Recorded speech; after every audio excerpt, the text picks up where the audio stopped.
science knowledge only adds to the excitement, the mystery, and the awe of a flower. Evidence is evidence. It's public. Everybody can look at the evidence and assess it, and eventually, if there's enough evidence, come to the same conclusion. For newcomers and old-timers alike, the Chloe Sanctuary hopes to give you insight into the health and happiness of your companion parrots. We hope to help you build happy homes using reliable and proven tools. The best homes are built on a rock-solid foundation. And the best foundation for a happy home is the bedrock of science.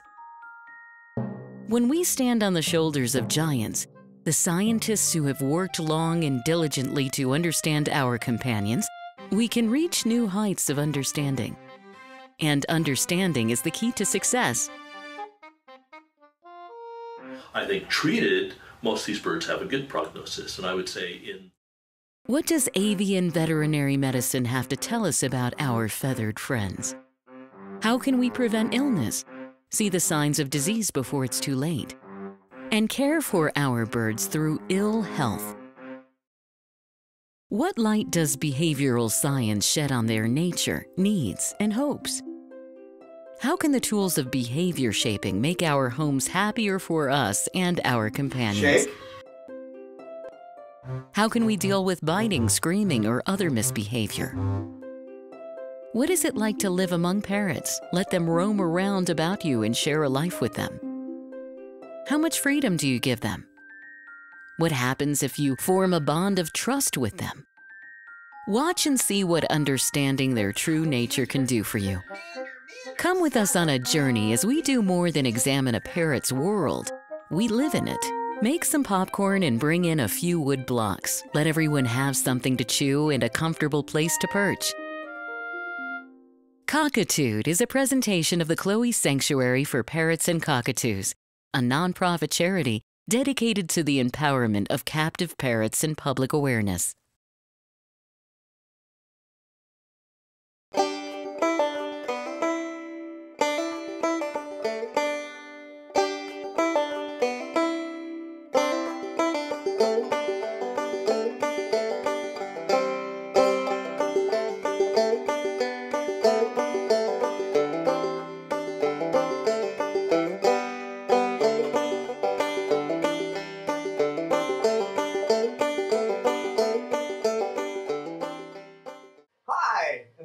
Cockatoo. Cockatoo's Attitude. Episode 60, The Public Parrot. Boy, your parrot is so well behaved. With us today, we have Kazi, who's made it back into the room now. We've been working with her for a while, and she's now back into the general population, aren't you, baby? Cecil, and Peaches, Snowball, Lorelei, Babaloo, Hip-Hop, Salamander, Sugarbird, Sugarbird! There's that tail flash. That's a girl. Yeah. And Coco. And Coco's kind of off to the side now. I don't think any cameras are catching her. But she's the one that loves to make noise in these videos. She does not like these cameras. What are you doing, Lorelei? You be good now. No fighting, you two. No fighting. Oh, that's good. These two used to have a relationship.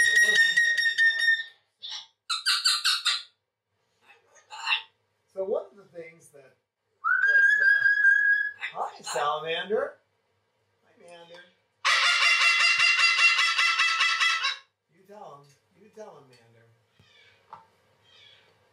You tell him.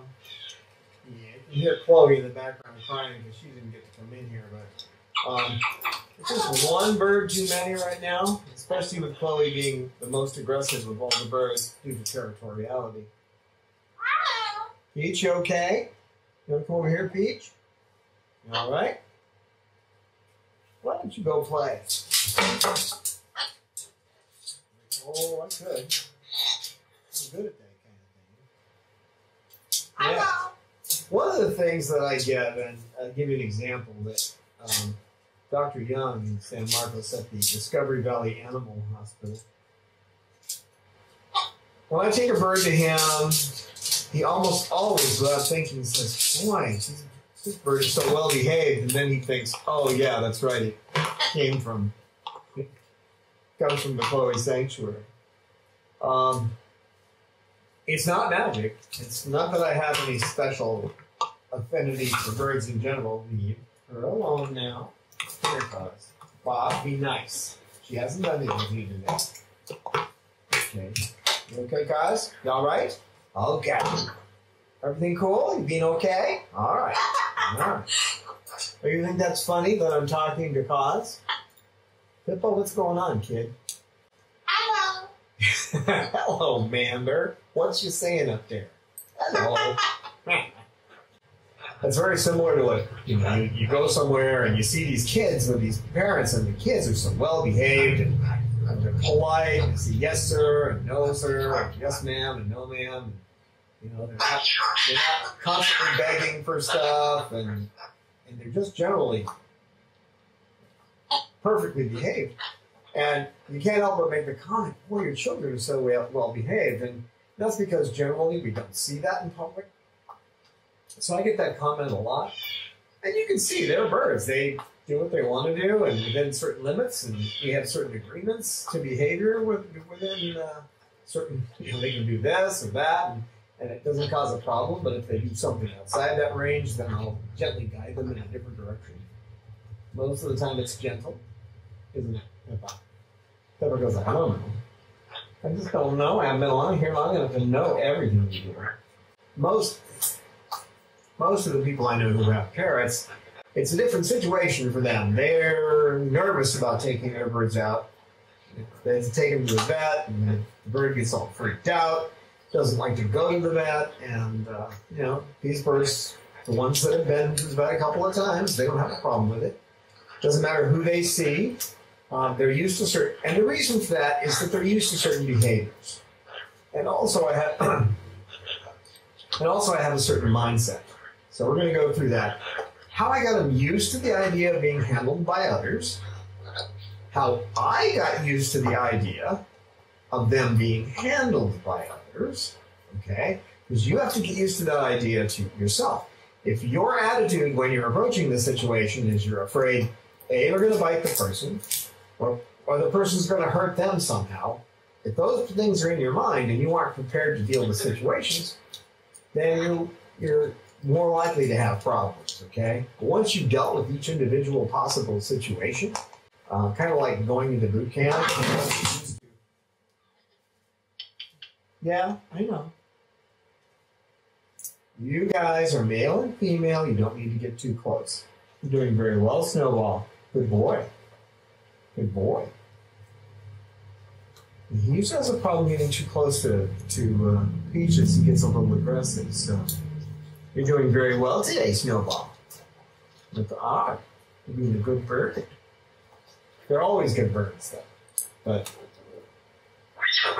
they're always doing just exactly what you would be doing if you were in their situation. If you've been raised the same way, you face the same situations, you had the same genetics, you'd be doing the same thing, right?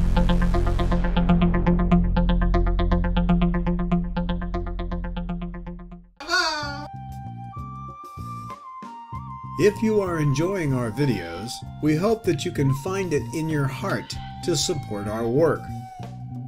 It costs between $25,000 to $30,000 a year to care for our flock of heartbroken and abused birds. Most of our birds came with feather destructive disorder. Even a basic exam with blood work costs $300. Medical emergencies cost us thousands a year. We are a non-profit, and donations are tax-deductible to the full extent of the law. We need your support. Birds deserve a happy and healthy life. Become our patron at www.patreon.com/Chloe Sanctuary to support us on a per-video basis, or donate at our webpage today.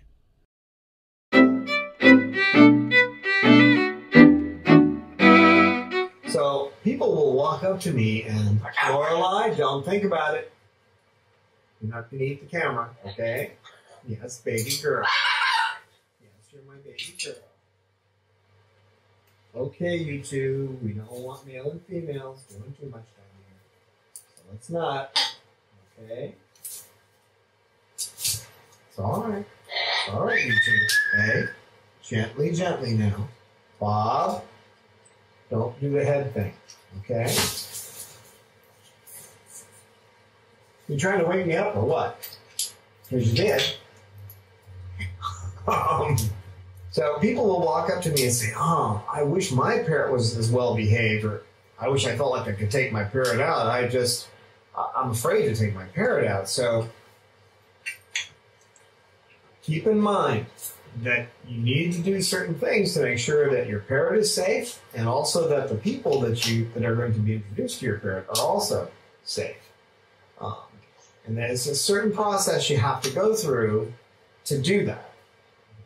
You know, it's funny. I've even had people say, well, they're so well behaved on camera. Well, they are, and I don't usually edit out where the birds are getting crazy and they're doing things with one another that are explosive. Okay, it may look to the people who are out there watching like any minute it's going to turn into bloodshed. I don't edit that stuff out. That's not the kind of thing I edit out. What I edit out are the boring spots, the spots where I'm looking at the ceiling going, what's next, or I'm checking my notes.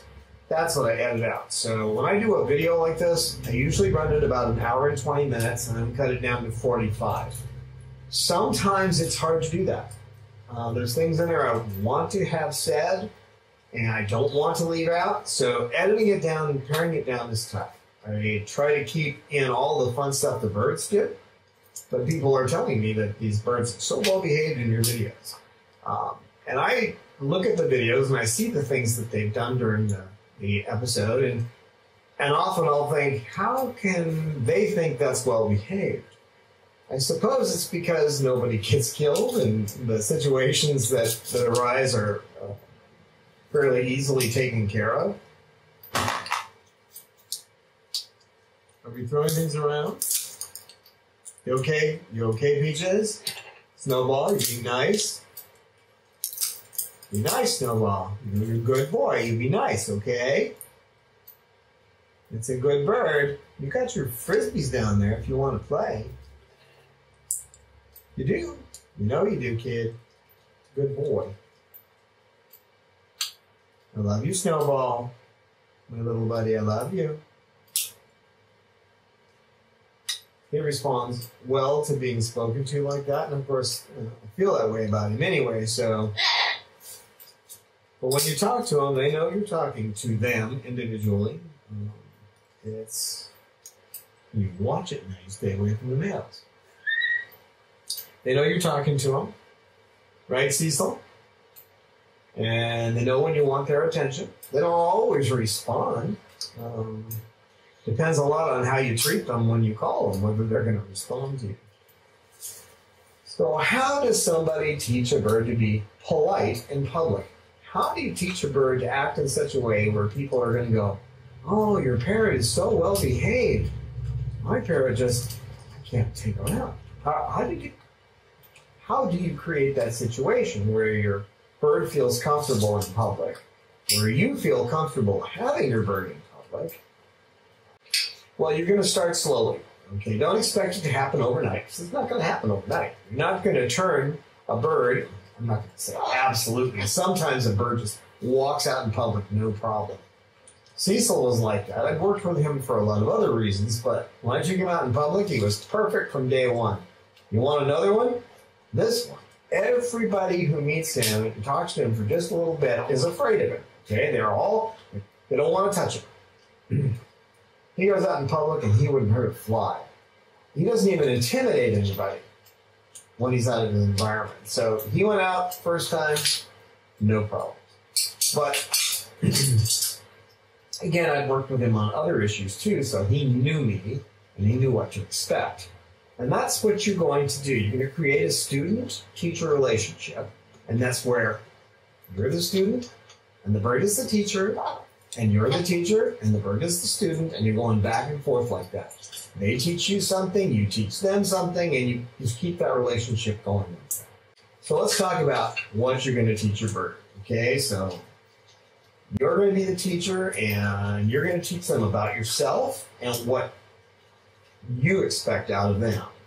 And the way we do that is through what is called reward training. I'm sure you've heard of it.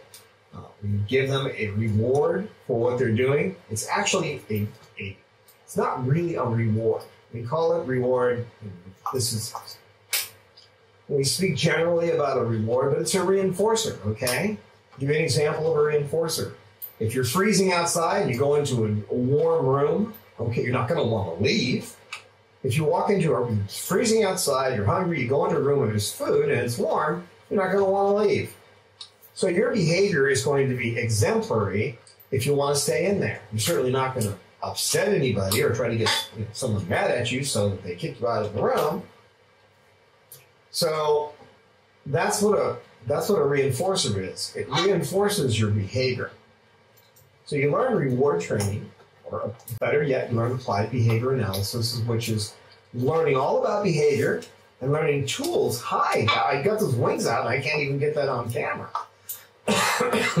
You're welcome to come over here, Go. So we have videos. If you go through our training series, we keep adding to it. It'll teach you the basics of reward training and go a little deeper into some of the tools that we have, the tool set from applied behavior analysis. And when it sounds like, oh, this is going to be really complicated. Well, for example, this is one. It's called DRI. We'll throw one out. It's called DRI, differential reinforcement of an incompatible behavior. Well, what is that? Okay, what's incompatible? Bird's holding something in its beak. If she was holding a stick and she wanted the stick, if you put your finger up there, she can't bite you. Why can't she bite? Because she's holding the stick and she wants the stick. That's an incompatible behavior. It's called differential because it's like in the schoolyard, the seesaw. If you're doing one thing, if you've got this side down, the other side comes up. So basically, if they're doing one behavior, then it modifies another. So if they're holding onto a stick, they can't bite. That's why we call it differential. But basically, it's replacement. You're replacing one behavior with another. In this case, the holding onto the stick while you're trying to get them to step up. You don't have to worry about them biting because they've got the stick. So that's one of the tools. There's a lot of them. I'm going to give you another one just for fun. A motivating operation. You take a dog out and you run that dog around until it's tired and you bring it in the house and that dog's been chasing the cat. When the cat pops out, if that dog's tired, much less likely to chase the cat, isn't he? Because he doesn't feel like doing anything. He just wants to lie on this carpet. So the cat gets let out. The cat walks around. The dog looks at the cat, kind of like, oh, I'd like to go get him, but too tired. So again, if you know these tools, it's going to be a lot easier. So the first thing you're going to do is start working with your bird. You're going to teach your bird step up or whatever it doesn't already know. You're going to teach it to do something like step up. That's one thing you can train. And once you've trained them to do step up, then you're going to try other things like wave. Teach them to wave at you. That's not a necessary behavior, but it's a good one you can do after step up because they've learned to lift their foot. We have videos on that, so I'm not going to describe how you do it. But you're going to teach them some basic behaviors. Once she gets on my finger, I'm teaching her to let loose now. And I found that if you just move her feet slowly, you can get her to release them. And then if you pet her, she's okay with it. She's clingy, and who knows why, but she's clingy, so this is how I deal with it. Making her feel comfortable, slowly releasing her feet. You don't want to pry her loose. She doesn't care much for that. Sometimes you have to, but if you're in a hurry because you've got another bird in the situation, you may have to. So other behaviors you're going to teach. This one she hasn't really learned, but I'm working on it, which is just touch under the wings and you spread the wings. Okay? Touch here and spread the wings. I'm not going to flip her over, but Bob, I need you for an example. Another behavior you can teach is simply to flip over. Flip over, Bob. Hi, Baba-doo. Good boy. Put him right back where he was, and goes back to what he was doing. So, I didn't take him out of his situation long enough to break his pattern of playing down. Which I hope he won't chew up my clothes, because he loves to do that while I'm talking. I have my mind somewhere else. You okay down there, Snowball? Hey, little buddy. How you doing? You okay, Peach? Cecil, I know you're okay. I can tell by looking at you. You big silly. Mander, salamander. So, what you're doing by teaching them things is you're giving their mind something to do. You're keeping their mind occupied, which is good for them. Some people think, well, it's just turning them into a circus animal. Well, some people do it for that purpose, but can you imagine if your mind wasn't engaged at all? If you just sat in front of a television all day, watching old reruns of some black and white television show from the 50s, your mind would vegetate. Well, you got to keep our minds busy. But it isn't just that. In this case, it's a social reaction. It's a social interaction. You are interacting with the bird in such a way that it learns about you, how you act, and you learn from them. You learn how they react. That situation is going to reverse at times too, where they're going to be doing something and you're going to be looking at it and you're going to react to it.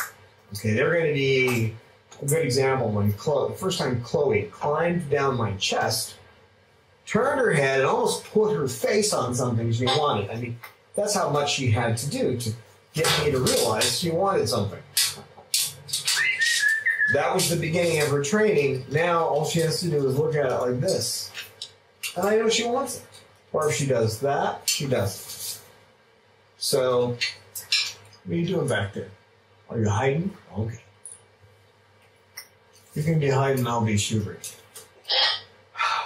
The jokes are terrible today, folks.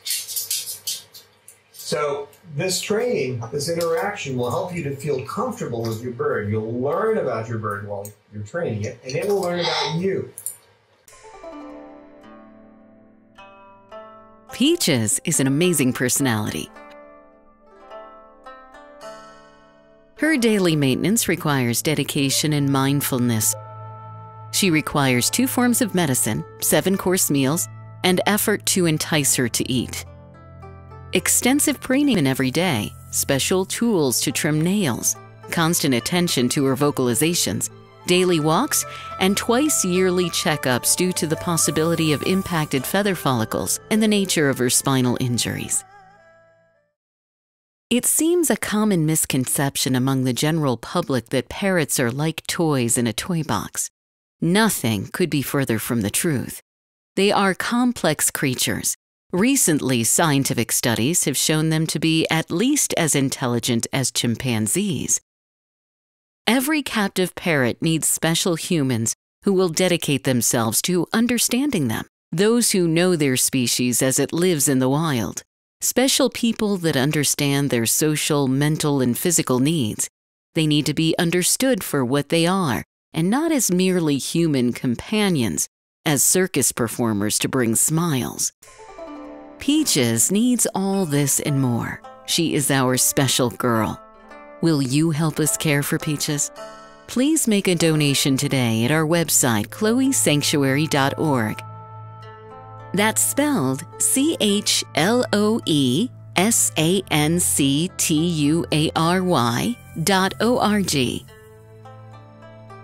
As a special thank you for your donation, we will joyfully send you a postcard with Peach's happy face.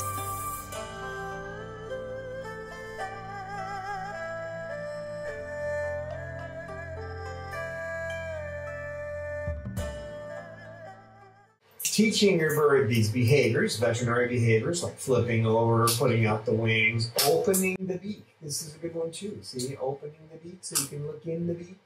That's a behavior.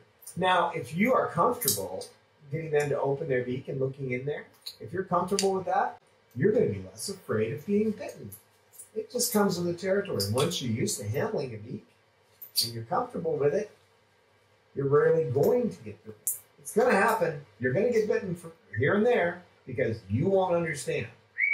You won't see it. They could be putting out signals like a supernova, and we just don't see them because they live in a different mental world than we do. They construct the world differently than we do. Good evidence shows that they actually see what we see. We're kind of moving like a jackrabbit through time, and they're watching everything move very slowly. They react quickly because they see things in a different time frame than we do. Okay? So as you learn about your bird, and you learn what they like, what they don't like, the things that cause them to react negatively, the things that make them positive, all those things will help you when you're teaching them to be public birds. And by public, I mean social when you want them to be. Now, teaching them to talk is something most people are concerned about. Whether or not your bird learns to talk, it will at times. Come here, sweetie. You need to be tossed. Come here. You want your song? He's getting a little nippy, which he does when the camera's out, so. Is Cecil the cockatoo? Hello. Is Cecil the cockatoo? Hello. He's strong to the finish, 'cause he eats his spinach. He's Cecil the cockatoo. Hello, Cecil the cockatoo. What you doing, big boy? Huh? What you doing? We're having a face-to-face moment? Okay. No, we don't want that to go on. No male-female stuff. No. This is not a bordello. So, good example is Cecil. When he was first learning, he's still learning. What he'll do is he'll look at me, very similar to the look he's got on his face right now. He'll have this look, we just watch my lips and listen to me. And then I will say, hello, hello, hello, hello, hello, hello, Cecil, hello, hello, hello, hello. Hey, Cause. What you doing, Peach? Come here, Peach. Come on. Can't sit all the way over there. Sit up here, Peach. Hey, Peach. Sorry about that extra sound in the beginning of the video. I'm not going to start over just because I had a little air filter running. We do have to run HEPA filters in here frequently. And that new one, I just forgot it was there. After a while, you tune them out. So be sure and check out our training series. It will help. You learn these techniques and you'll feel much more confident about working with your bird, and that will help you be able to eventually get your bird into public situations like Renaissance fairs and farmers markets and that kind of thing. Places you can take them out and they can be around people and you'll feel confident. You're going to teach them to work with others, and the best way to do that is to find somebody who's willing, who's not afraid of occasionally getting a nip, who's willing to spend a little time with your bird under your supervision. And then what you're going to do is the things that you taught your bird to do, like step up and open the wings, and you're going to work with your partner, the person who's helping you expand your bird's horizons, to reproduce those same behaviors, okay? With the same kind of rewards. No, we're not going to get down there and do that. Cecil, come here. Come here, you. Cecil, sit up here.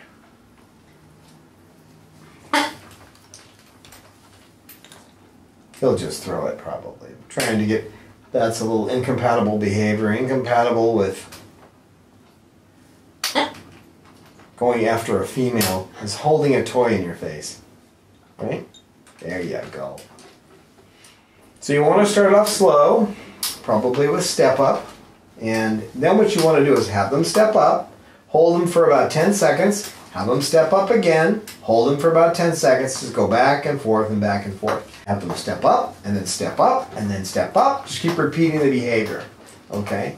You keep repeating the behavior, it's like, It's like what salesmen do, okay? They get you to say yes to this. Oh, it's a wonderful day, isn't it? Yes.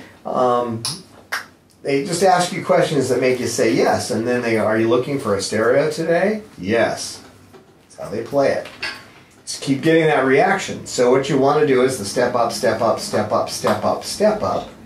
And then, and after they've done that, then go to another behavior, such as the wing. Expanding the wings, taking the thumbs up under the wing, pulling gently, just a little bit, till the wings come out. Go through all the different behaviors you taught the bird to do with the partner. And then move on to another partner doing the same thing. Now sometimes you could have this done in 2 or 3 weeks. Depends on the bird, depends on you. That you can move through this entire regimen in just a matter of a short time.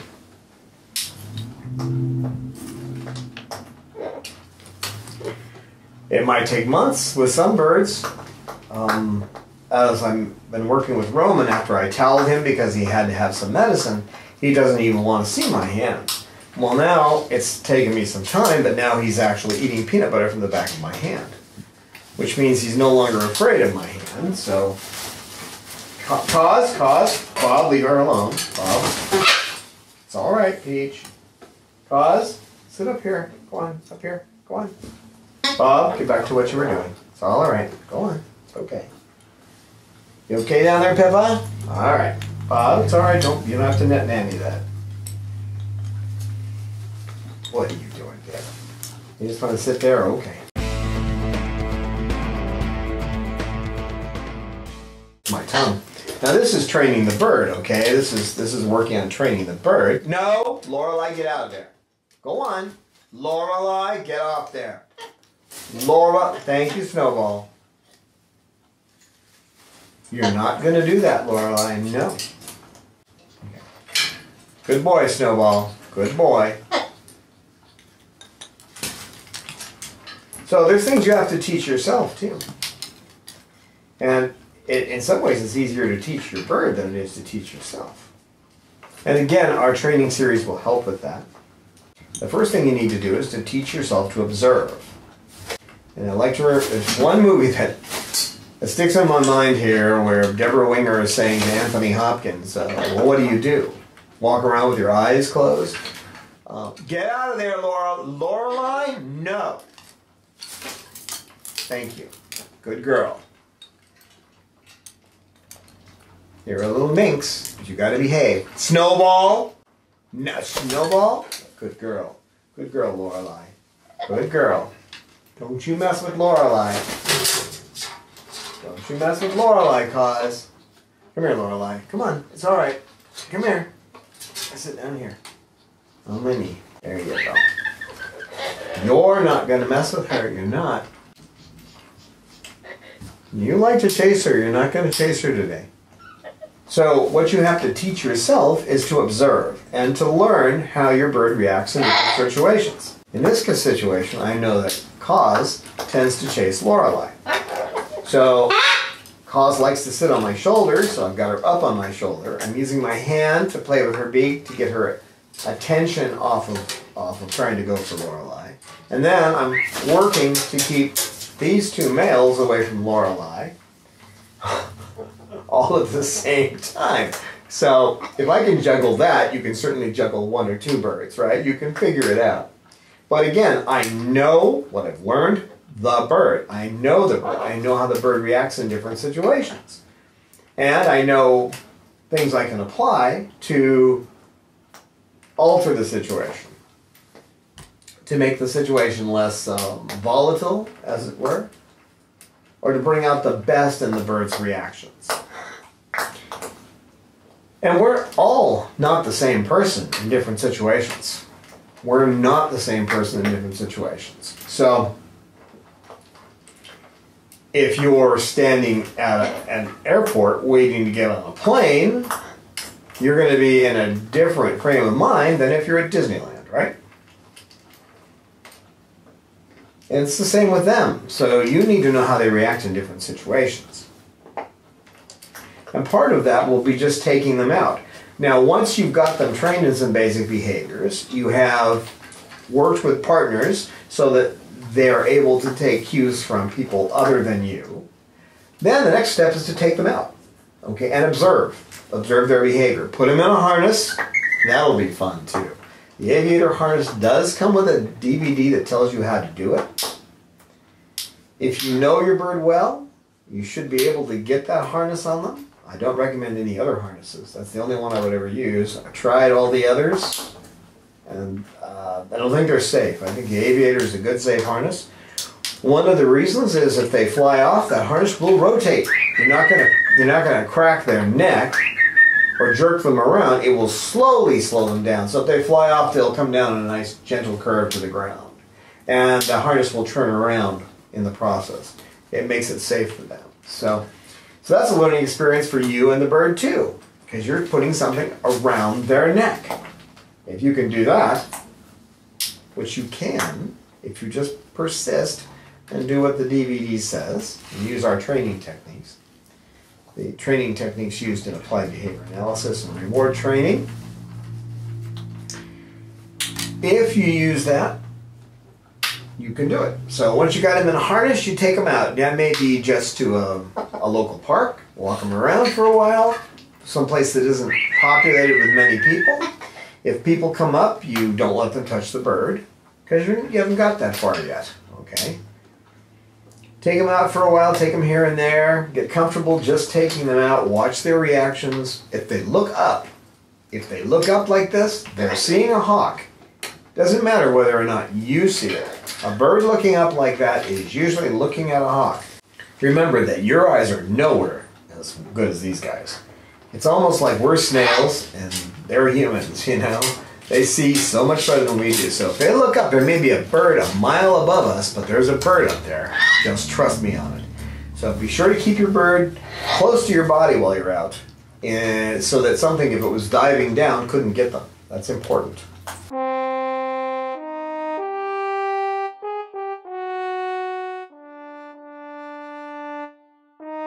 It is ignorance of Bob's nature that turned Babaloo into a living gargoyle. Bob's would-be parents made a hasty choice and found themselves in living hell, torn between guilt and frustration. I have seen the joy in Babaloo's eyes now that he has a new life with me as his companion. To see Babaloo love and trust again is worth the effort of a lifetime. But, once again, Bob is heading toward the pain of separation. My heart nearly broke the day I discovered that he was heading toward a cloacal prolapse, that his life will be cut short. To find love and acceptance and then have it stolen away from you by failing health is too much to bear. We can slow the progress of his failing health, but we can't stop it. He will need several surgeries, and eventually Babaloo will die. We want to give him the best possible life until that day. His surgeries will become progressively more expensive over time. Won't you please lend Babaloo a hand and donate to his medical fund today? Our donation button is on our webpage at www.chloesanctuary.org. Just be sure to say, "For Bob," in the notes when you donate.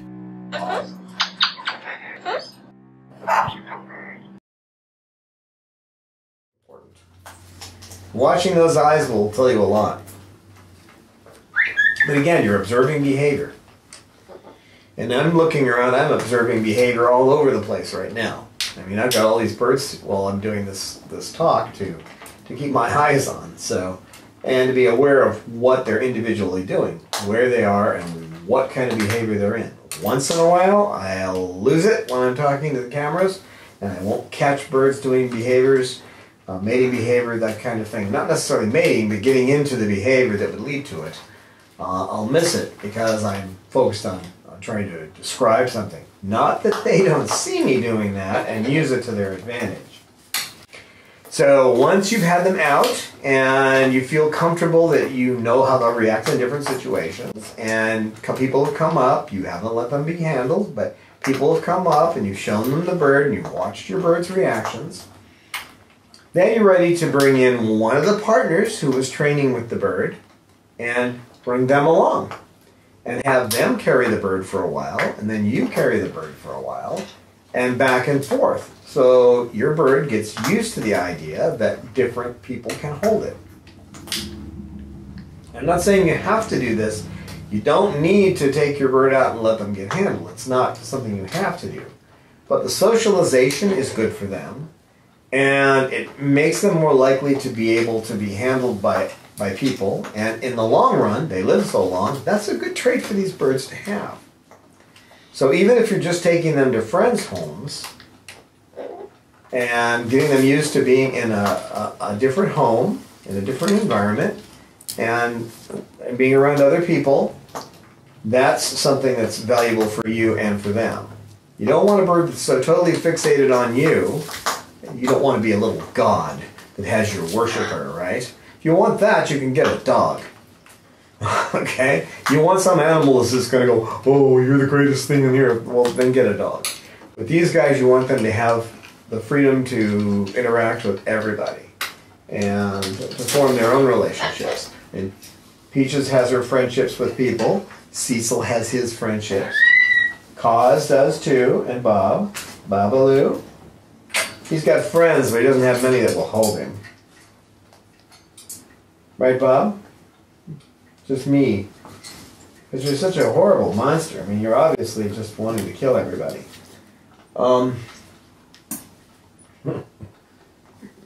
Yeah, he's a monster. All he does is sit there and chew wood most of the time.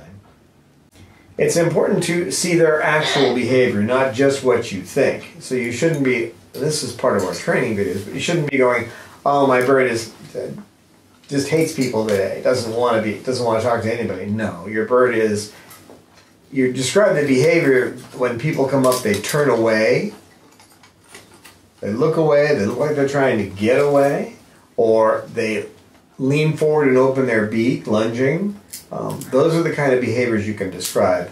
Don't assign emotions to them, they have them, but you can't tell what they are. Always observe the behavior. You'll learn something every day if you do. Lorelei, if you do that, you're asking for trouble. Snowball, no. Snowball, no. No. Snowball. Lorelei. Now this one tends to get overexcited, so I'm observing the behavior, right? He tends to get overexcited, he's playing with my hand. So what you want to do is give him that part of your hand that has the least number of veins in it, just in case he misses. He probably won't. He's not getting this part of my hand, he's not getting this part with the veins in it, okay? That's what we try to avoid. And here I'm not showing this part of my arm to him, I'm putting this down. I trust him. He's not going to do it unless it's a mistake. He won't mean to do it. Now you need to practice dealing with situations too. So imagine, this is not something you do with a partner. Okay? This is something you do, like you're handing the bird out. And in your mind you take the bird and you put it out like it's going to step up.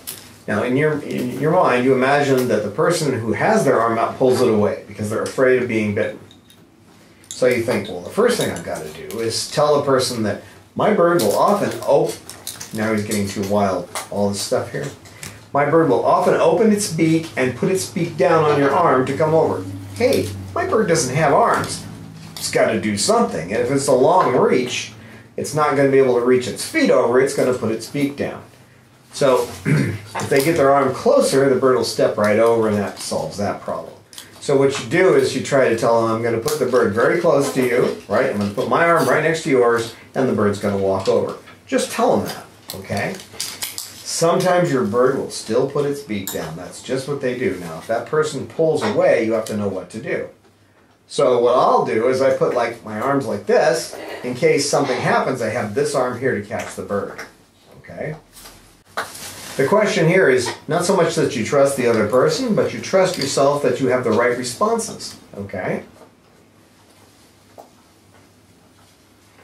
If they say, does your bird bite? Say, well, hasn't bitten anybody in a long time. it's very rare that it ever happens.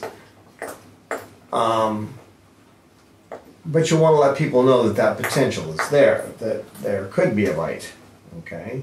In some places you will need, if you're going to take your bird out, you're going to need to have a release, carry a release around with you. So, oh, you want to hold my bird? No problem. Sign this release, medical release, in case you get bit. That'll turn most people off and they'll walk away. I don't generally have to do that anymore. Get over here. Get over here. Get down. Get down. No. Get Bob. Let go. Get down here and you behave. You okay? Are you all right? Okay. You stop being like that. You stop it.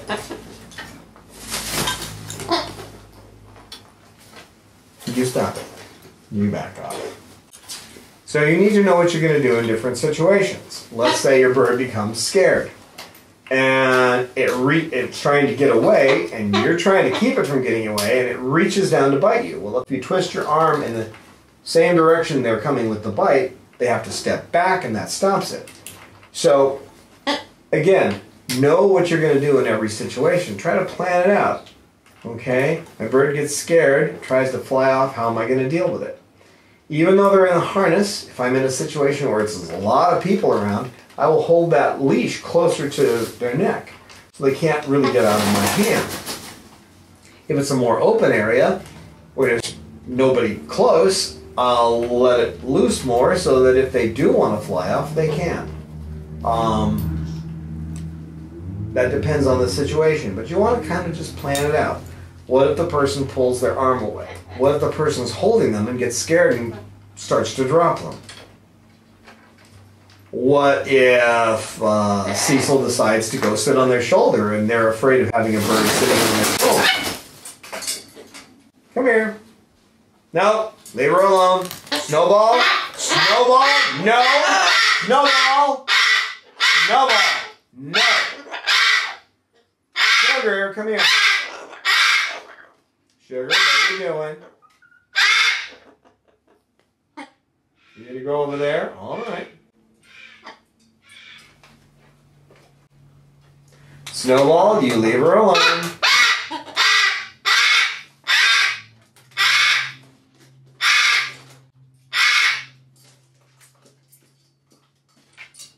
Hey, Mander, Mander, leave her alone. Leave her alone. Now you need to overcome the fear of being bitten. What are you guys doing up there? You let her take your spot? Sal, what's going on, kid? Salamander.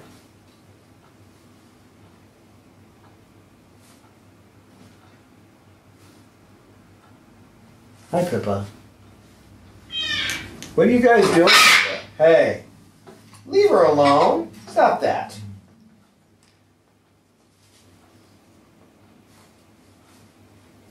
You guys all right over there? Mander, are you okay? Snowball, leave them alone. Snowball, leave them alone. I mean it.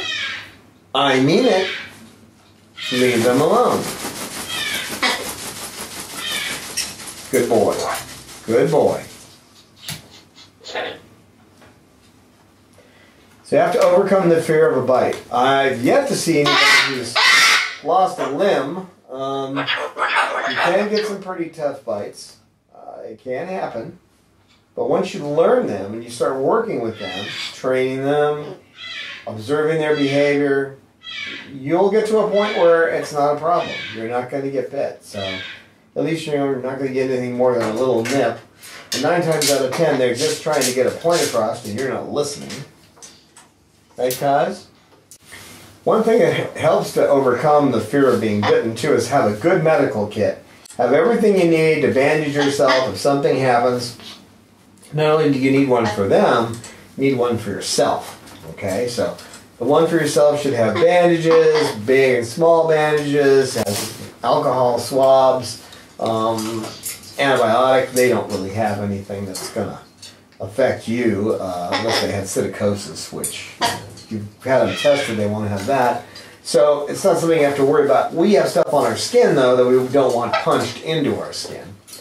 Our own bacteria that lives on us, we don't want that going inside of us. So, Snowball, I'm watching you. Snowball? You quit your huffing. I know what that means. No huffing. No huffing. Learn to use a firm voice with compassion, too. If they're doing something, like when I tell Snowball, I tell him not to do something, I'm going to use a firm voice. Remember, these guys have, their voices are 125 decibels. They're loud. No, hey, Mander, be nice. Mander, be nice. No! Salamander, no. Salamander, no. Sal.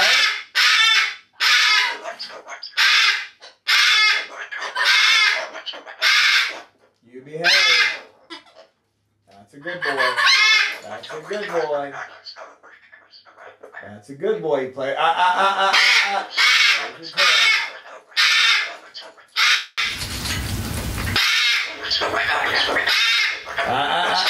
There's your toy.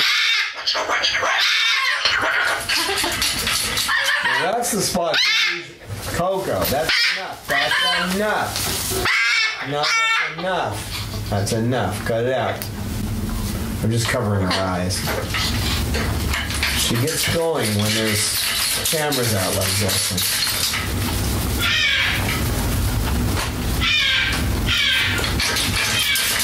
You just have to tolerate her being there. It's not a big deal. Good boy, Mander. Good boy. Now, just showing him something I could throw at him is usually all it takes. I mean, hey, you stop that, Sugar. Sugar. Mander! Good boy, Mander. That's a good boy. That's a good boy. Mander, you better be nice. Hey!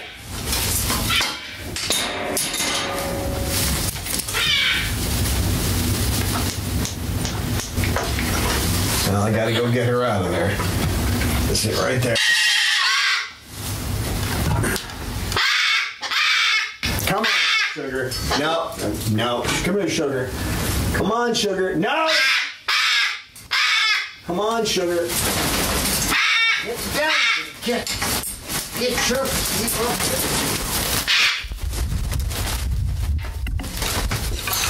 Hey.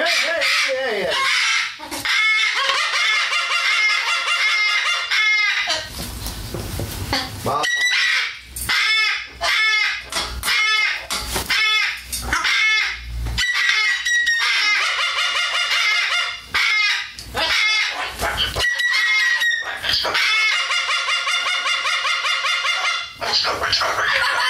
Hey.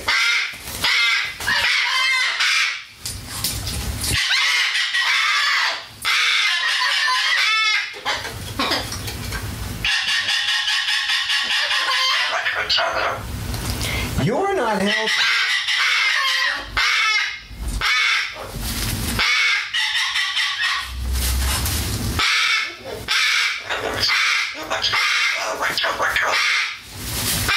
Okay, here you go. You gotta watch yourself, kid. Gotta watch yourself, okay? Okay, sit right here. Sit right here. You almost fell into that. So you need to teach them to respond to clipped and sharp calls. You watched me in this situation, dealing with birds going every which way. In some cases, I had to, like with the situation where Sugar took over Salamander's spot, I had to actually go and remove her from that spot. But I was able to contain it almost completely by just vocal cues. And there's no threat of punishing. And they're not going to get punished for it. They just listen to me. It's as if they know that I'm not okay with a particular behavior, and they would prefer that I was okay with behaviors. So you need to be able to respond in a firm way to situations sometimes where you say, no, don't do this, and where they'll pay attention to you. And about 90% of the time, or maybe a little more, that works. So when you're out in the wild, when you're dealing with them and dealing with other people, you should be able to just say no, sharp tone, no, right up in there. Good boy. Good boy. Again, a sharp tone, no anger, just, it's got to be something strong so they know that you're serious. And if you can do that with compassion, then you can get them to trust you because they're not afraid you're going to do anything that's going to hurt them, but they'll also listen. But you need to have something else you need to have when you go out. If you run into a situation and there's someone you don't want to handle the bird, and they're acting in ways that are improper, you can just put your hand out and tell them step up and get them off that person and turn and walk away from the person. I've had to do that only twice, and when it was obvious that the person who was involved was just a jerk. I don't know how else to say it. I just went and said, step up, grab the bird out of their hands, and then just said, I'm out of here, bye, and just left them. So you have to be able to be ready to handle situations like that. Where are you going? Get back over here. You don't need to be down here causing trouble. No, you don't.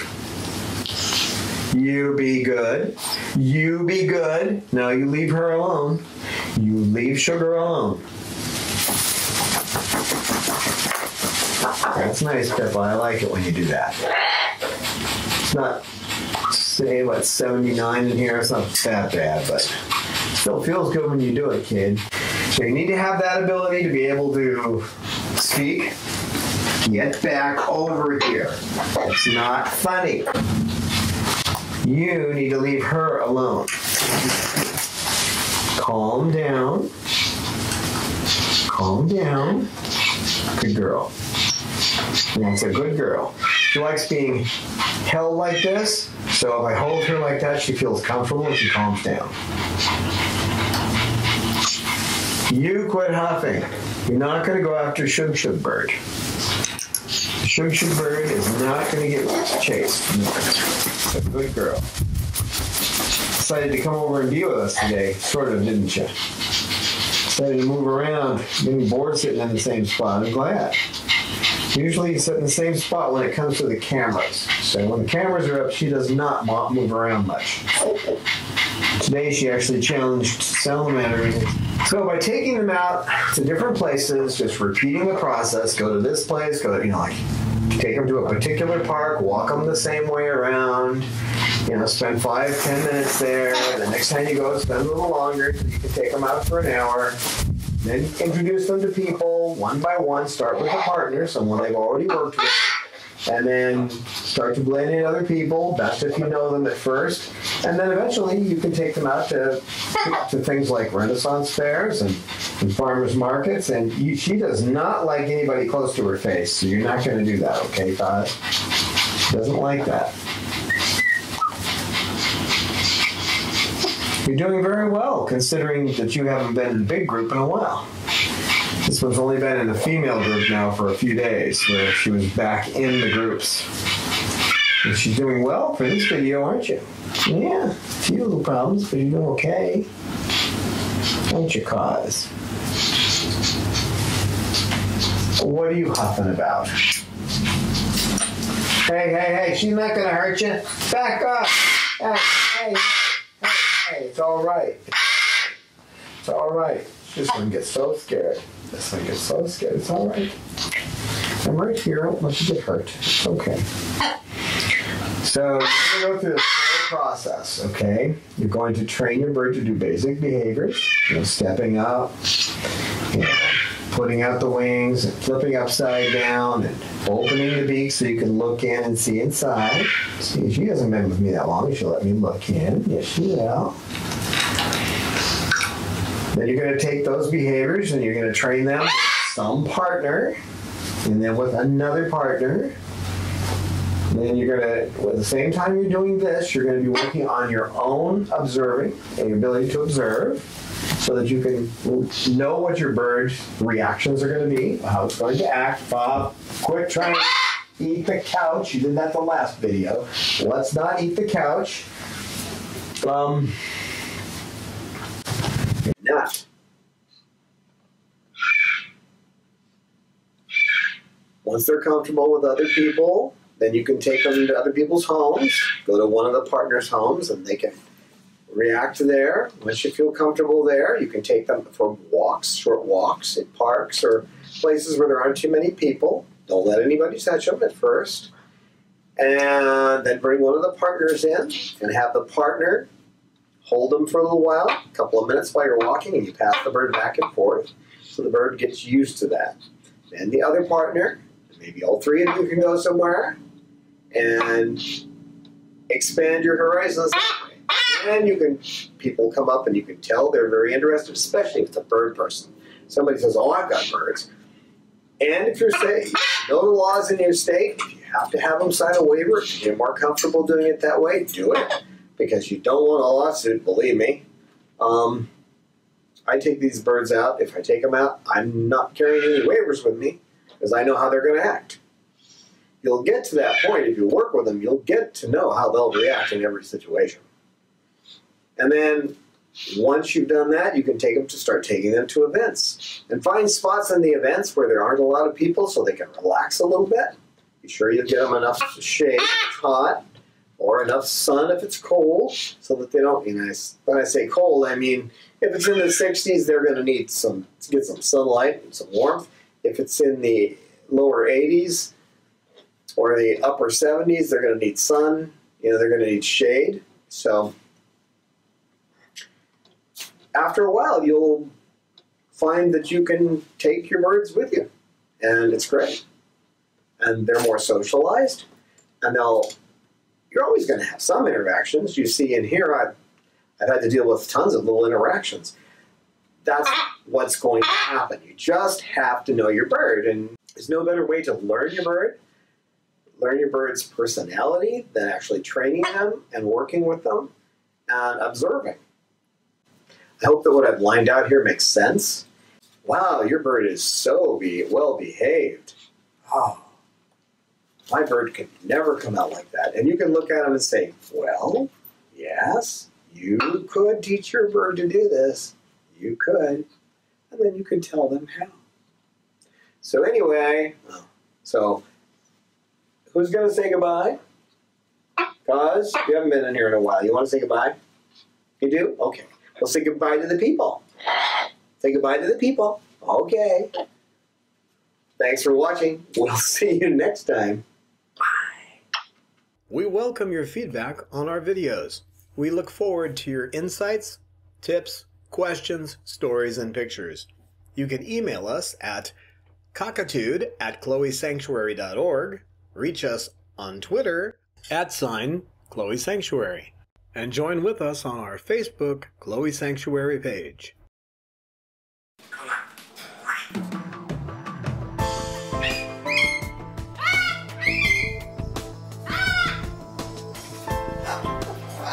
Science knowledge only adds to the excitement, the mystery, and the awe of a flower.